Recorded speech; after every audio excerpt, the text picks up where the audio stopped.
नमस्कार, आप लोग राजस्थान देख रहे हैं। आपके साथ मैं हूं गीतांजलि। आज किसान आंदोलन का 22वां दिन है। खाप पंचायत के नेता भी दिल्ली पहुंचे हैं। उधर चिल्ला बॉर्डर पर किसानों का हंगामा देखने को मिला है।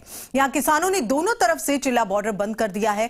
किसानों के इस हंगामे के चलते बॉर्डर पर भारी ट्रैफिक जैम की स्थिति बन गई है। और इसके अलावा गाजीपुर बॉर्डर से किसानों ने एक बड़ा ऐलान करते हुए कहा है कि 21 दिसंबर से लोनी बॉर्डर भी सील कर दिया जाएगा, जबकि डीएनडी को पूरी तरह से बंद कर दिया जाएगा।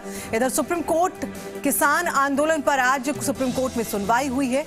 सीजेआई ने इस पर अहम टिप्पणी की है और कहा है कि प्रदर्शन के अधिकार में कटौती नहीं कर सकते, लोगों के मौलिक अधिकारों का हनन ना हो, आंदोलन से लोगों को परेशानी नहीं होनी चाहिए, आप किसी शहर को बंद नहीं कर सकते। और इसके अलावा सुप्रीम कोर्ट ने बातचीत के लिए कमेटी बनाई है, जिसमें सरकार, कृषि विशेषज्ञ, किसान शामिल होंगे, जो किसान आंदोलन का समाधान निकालेंगे। और यूपी के सीएम योगी ने विपक्ष पर हमला बोलते हुए कहा है कि कृषि कानूनों पर विपक्ष ने केवल भ्रम फैलाया है।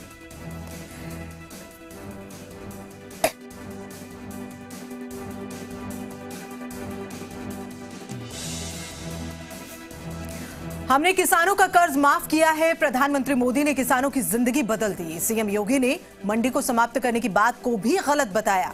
इधर सूचना प्रसारण मंत्री जावड़ेकर ने राहुल गांधी पर निशाना साधते हुए कहा कि राहुल गांधी संवैधानिक संस्थाओं का सम्मान नहीं करते। राहुल ऐसा ही करते रहे तो उनकी भूमिका कम होती जाएगी।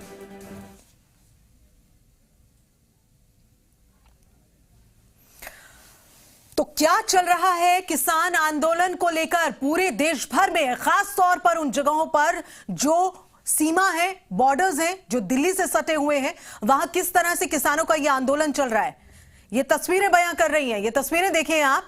इन तस्वीरों में चारों ओर आप देखेंगे कि किसानों का हुजूम किस तरह से उमड़ा है।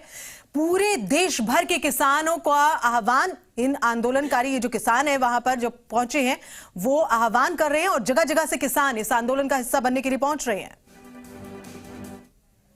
भाइयों बहनों, आप सब जानते हैं कि प्रधानमंत्री मोदी जी ने भी और केंद्रीय कृषि मंत्री जी ने बार बार कहा है कि कृषि संबंधी सुधार के लिए जो कानून भारत सरकार ने बनाए हैं, यह किसानों की जमीनों को किसी को भी कब्जा करने की छूट नहीं देती है।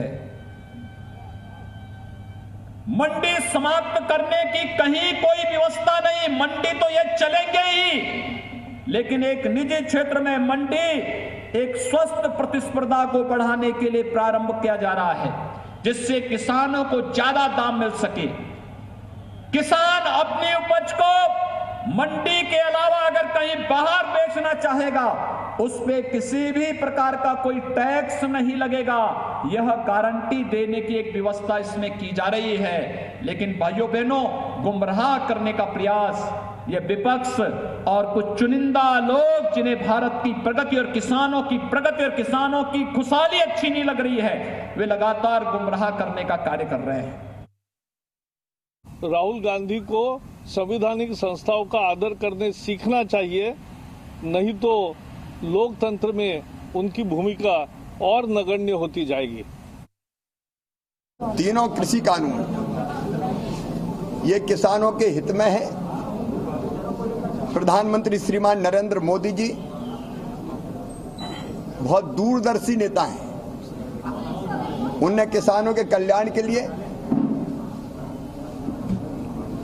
अल्पकालीन योजना भी बनाई, जैसे प्रधानमंत्री किसान सम्मान निधि योजना, तत्काल किसान को मिले, प्रधानमंत्री फसल बीमा योजना, एक नहीं ऐसी अनेकों योजनाएं। लेकिन उन्होंने दीर्घकालीन नीतियां भी बनाई है। और ये तीनों कानून, मैं नहीं कहता, ये कांग्रेस भी पहले कहती थी जब सत्ता में थी कि ये सुधार जरूरी है कृषि कानूनों में। और इसी बीच